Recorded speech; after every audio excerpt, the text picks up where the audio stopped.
बात को मेरी बुद्धि निश्चय कर ले। इस दुनिया में यह जीव शांति की खातिर आया है और हर वक्त शांति की तलाश कर रहा है। हर वक्त ये जीव शांति की तलाश कर रहा है, बशर्ते ये अपने आप को जीव समझे। जब तक ये अपने आप को शरीर समझ रहा है, तब तक ये जीव शांति की तलाश नहीं कर रहा है।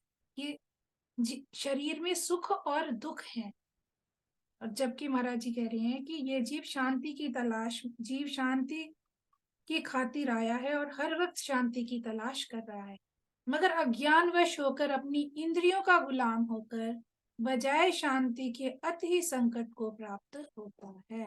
अपनी इंद्रियों का गुलाम हो गया है। हमारे ये 5 इंद्रियां हैं, आँख, कान, नाक, जीभ, इंद्री, इन सब का गुलाम हो गया है। आँख से कुछ देखता है तो कहता है मैंने वो चीज देखने जानी है। जीविया से कोई चीज का, जीविया में किसी चीज का स्वाद आता है तो कहता है मैंने फलानी चीज खानी है। गुलाम हो गया इंद्रियों का।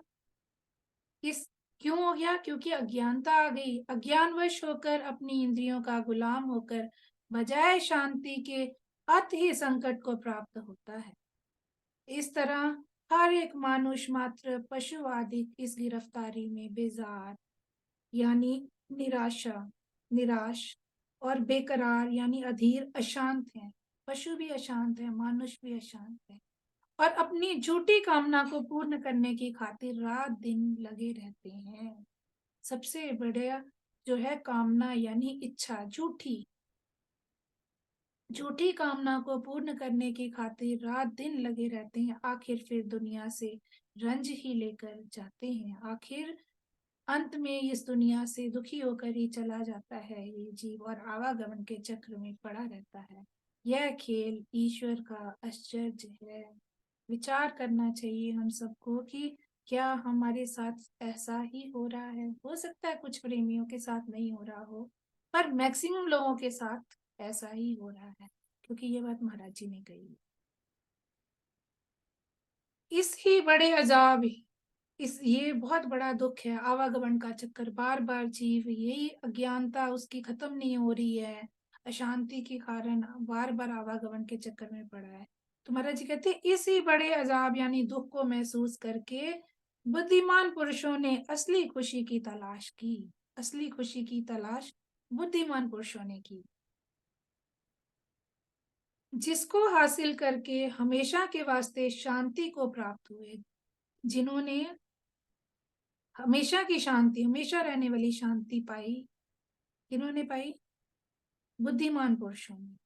और लोगों को भी अवधि खुशी का रास्ता दिखलाया, यानी हमेशा रहने वाली खुशी का रास्ता बट बुद्धिमान पुरुषों ने दिखलाया, यानी सत्पुरुषों ने दिखलाया। जो सत्पुरुष आए उन्होंने हम सबको रास्ता बतलाया। उसी का नाम धर्म यानी ईमान है। ये जो रास्ता सतपुरुष हमें बतला गए हैं ईश्वर को पाने का, असली शांति के मुंबई का, वह ही सही मायने में धर्म या ईमान कहा गया है। उस धर्म यानी असली खुशी का साधन बहुत से तरीकों में गुणी पुरुषों ने बयान किया, मगर सबसे मुख्य साधन ऊपर इन 5 नियमों को धारण करना आसान और जल्दी कामयाबी यानी सफलता देने वाला है। जब तक इन 5 नियमों को धारण न किया जावे, कभी भी असली शांति को प्राप्त नहीं हो सकता। ख्वाए बड़ी से बड़ी कोशिश क्यों ना करे। बेस, कहते हैं ना कि बेस कमजोर नहीं होना चाहिए। बच्चे को स्कूल में जब जाता है तो कहते हैं इसको, इसका बेस वीक नहीं रहना चाहिए। कोई बात नहीं है, अगर हमें दोबारा से नर्सरी भी करवानी पड़े तो हम करवा लेंगे, बेस वीक नहीं रहना चाहिए। घर भी बनाते हैं तो बड़े बेस को मजबूत करते हैं। तो महाराज जी कह रहे हैं कि ये जो 5 रूल्स हैं जो महाराज जी ने हमें दिए हैं, ये बेस है, और ये ही हमें कामयाबी दे सकते हैं यदि हम इन नियमों के ऊपर चलते हैं। जब तक इन 5 नियमों को धारण ना किया जावे, कभी भी असली शांति को प्राप्त नहीं हो सकता। इसलिए महाराज जी कहते हैं जब तक इन 5 नियमों को ईमानदारी से धारण करना है, जिस प्रकार सत्पुरुषों ने बतलाया है उस तरह से समझना है कि सादगी क्या है, सत्य क्या है। 5 नियम महाराज जी ने जो दिए हैं आत्मिक उन्नति के, सादगी, सत्य, सेवा, सत्संग और सत्य सिमरन। पांचों नियम जिस प्रकार प्रभु कह रहे हैं, सत्पुरुषों ने बतलाए हैं, हमें उस तरह से माननी है, तब जाके हमें असली शांति मिल सकती है। वैसे जितनी मर्जी कोशिश करते रहे, यदि ये 5 नियम जीवन में नहीं है तो शांति कभी भी हासिल नहीं हो सकती। महाराज जी कहते हैं, जब तक इस अपनी कमी को पूरा ना कर ले, यानी पूर्ण संतोष को प्राप्त ना हो जावे, तब तक कर्म जाल से रिहाई नहीं मिलती। अगर कर्म जाल से रिहाई, जब तक अपनी कमी को पूरा नहीं समझता है, तब तक उसको कर्म जाल से रिहाई नहीं मिलती है। इस ही कैद से रिहाई पाने का नाम मुक्ति या ईश्वर प्राप्ति है। महाराज जी कहते हैं, सबसे बड़ा जाप जीव को ये है कि झूठ चीज को सत मानकर उसके भोग में सुख जानता है। झूठी चीज को सत मान लिया, ये देह तो झूठी है और इस देह को ही मैंने सच समझ लिया और इसके भोग में सुख जानता है, और इस देह के भोगों में हम सुख जानते हैं, मगर वह चीज नाश हो जाती है, उस वक्त सुख दुख स्वरूप हो जाता है। इसी सिलसिले में हर एक जीव दिन रात लगा रहता है, मगर शांति को प्राप्त नहीं होता, उल्टा कई नई ख्वाहिशों की गुलामी में आकर दुख पाता है। वास्तव में हमारी जो इच्छाएं हैं, हमारा जो भरम है कि मैं देह हूँ, इसकी वजह से ही हमें अशांति है, हमें शांति नहीं मिल पा रही है। और यदि हम शांति चाहते हैं, हमारा जी के पहला असूल सादगी को ही अपना लें, तभी हमें काफी हद तक शांति प्राप्त हो सकती है। महाराज जी कहते हैं, सादा जीवन जिसका इसका मन प्रसन्न, मंगत साधन जो करे, आए अमोलक धन, सदा जीवन जिसका जिसका मन प्रसन्न, मंगत साधन जो करे, आए अमोलक धन। तो विचार करें, यदि मेरा जीवन सादा है तो मुझे तो अमोलक धन मिल गया होना चाहिए, क्योंकि महाराज जी की वाणी कह रही है, वाणी पुकार पुकार कर कह रही है, सादा जीवन है जिसका तिसका मन प्रसन्न। मैं अपना अवलोकन करूं, क्या मेरा मन हर वक्त प्रसन्न है, खुश है? सादा जीवन है जिसका तिसका मन प्रसन्न, मंगत साधन जो करे, पाए अमोलक धन। यदि मैंने इस साधन को अपने जीवन में अपना लिया है, तो मुझे तो वो अनमोल रतन मुझे मिल गया होना चाहिए, और मैं तो हर वक्त गाती फिरूं, मेरो तो गिरधर गोपाल दूसरो ना कोई। ये अनमोल रतन मुझे मिल गया, अमोलक धन मुझे मिल गया। हम कहते हैं, अरे ये तो कितनी बार हमने सुना हुआ है, सादगी तो हमें पता ही है, सादगी की कोई बात ही नहीं, हम तो सादे हैं जी, सादा खाते हैं, सादा रहते हैं, दूसरी कोई बात ही नहीं है। हर बंदा ये कहता है कि मैं सादगी को था, पर सतपुरुष जिस हद तक सादगी को कह रहे हैं अपनाने के लिए, क्या मैं उस हद तक उसको अपना रहा हूँ? क्या मैं सबसे पहले तो क्या मैं ये बात समझ रहा हूँ कि मुझे शांति चाहिए? क्या मैं अपने आप को जीव समझ रहा हूँ? अपने आप को जीव ही नहीं समझते, अपने आप को शरीर जब तक है, जब तक ये शरीर है, तब तक शांति कभी भी नहीं मिल सकती है। महाराज जी से किसी प्रेमी ने प्रश्न किया, असली शांति कैसे प्राप्त होती है? प्रेमी महाराज जी से प्रश्न करते थे, हर कोई शांति चाहता है ना, हम भी शांति चाहते हैं, पर अज्ञान वश होकर अपनी इंद्रियों के गुलाम हो जाते हैं। अब महाराज जी से, इसीलिए महाराज जी से प्रश्न करा, असली शांति कैसे प्राप्त होती है? महाराज जी कहते हैं, बड़ी से बड़ी कोशिश करके परम पिता परमेश्वर के चरणों में प्रीति लगाने से ही असली शांति मिलती है। महाराज जी क्या कह रहे हैं, बड़ी से बड़ी कोशिश करके परम पिता परमेश्वर के चरणों से प्रीति लगाने से ही असली शांति मिलती है। यदि हमें असली शांति चाहिए तो हमें उस परम पिता परमेश्वर से प्रीति करनी होगी, प्रेम करना होगा, प्रेम समना बंदगी योग तप और ज्ञान।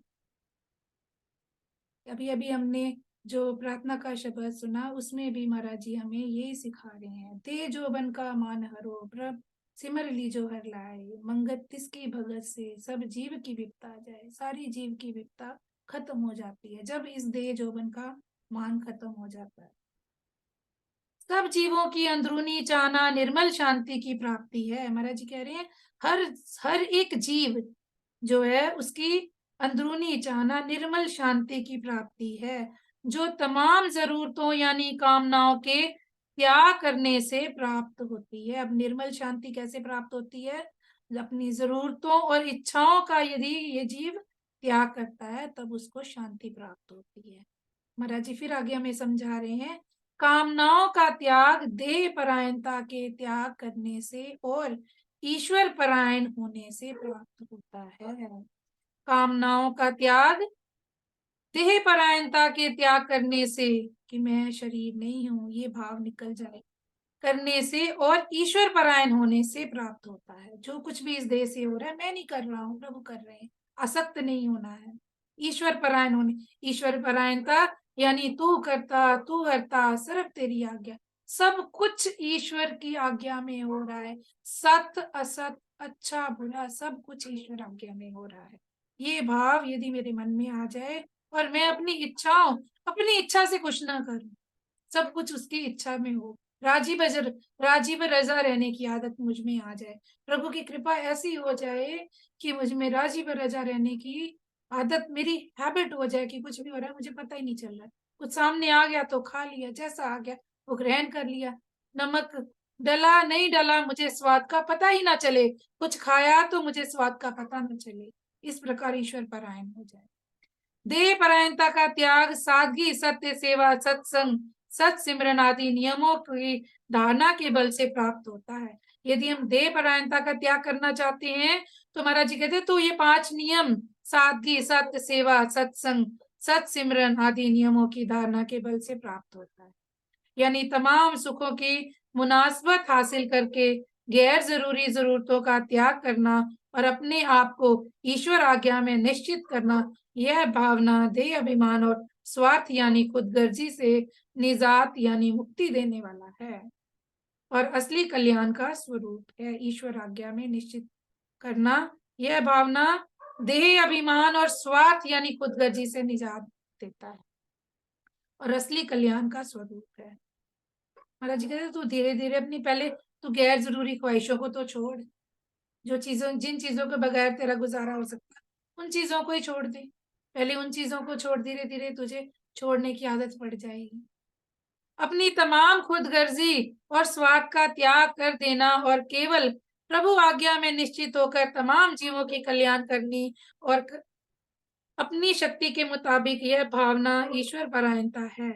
यानी एक ईश्वर के दृढ़ परायण होने से देह की शुद्धि, खानदान यानी कुल की शुद्धि, समाज की शुद्धि या उन्नति और देश की उन्नति या पवित्रता गुणी पुरुष कर सकता है और इसी ईश्वरीय नियम के अनुकूल चलकर अपने आप का भी सुधार कर सकता है।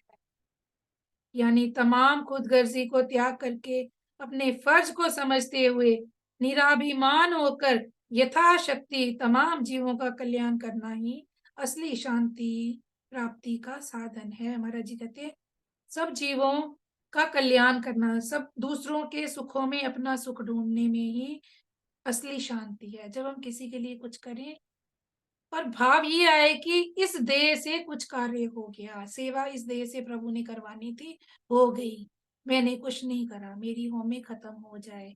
महाराज जी के दिए हुए पांचों पांचों नियम, सादगी को मैं अपनाऊं, सत्य को मैं मानूं, हर एक में ईश्वर को देखूं, सेवा में कर सकूं, सत्संग नित्य का सत्संग जो जूम पे हो रहा है और भी जहां जहां हो रहा है, जहां जब हर वक्त मैं सत्य के संग रहूं, भले ही मैं कर्म कर रहा हूँ काम कर रहा हूँ पर मेरा मन जो है सत्य के साथ जुड़ा रहे।